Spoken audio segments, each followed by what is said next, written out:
The 3,750-kilometer Bharat Jodo Yatra will be launched today, which is being held by the organizing party, that is Congress, as a transformational moment for Indian politics and a decisive moment for the rejuvenation of the Congress party. Before the commencement of the Yatra on Wednesday, that is 7 September, Rahul Gandhi took to Twitter and paid homage to his late father, Rajiv Gandhi. Rahul Gandhi's tweet read, "I lost my father to the politics of hate and division. I will not lose my beloved country to it too.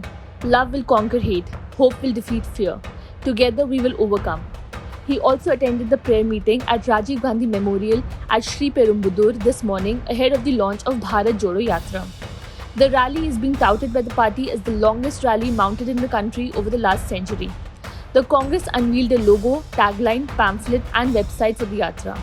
The tagline or the slogan for the nationwide foot march is Mile Kadam Jude Watan, which loosely translates to Walk Together, Unite the Country.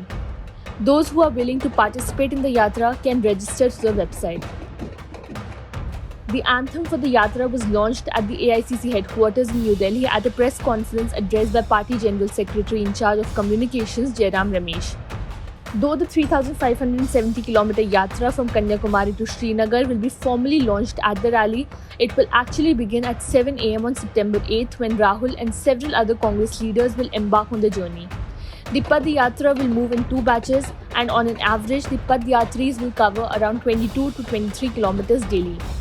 Simultaneously with the main Yatra, there will be a separate small Bharat Jodo Yatras in states such as Assam, Tripura, Bihar, Odisha, Sikkim, West Bengal and Nagaland.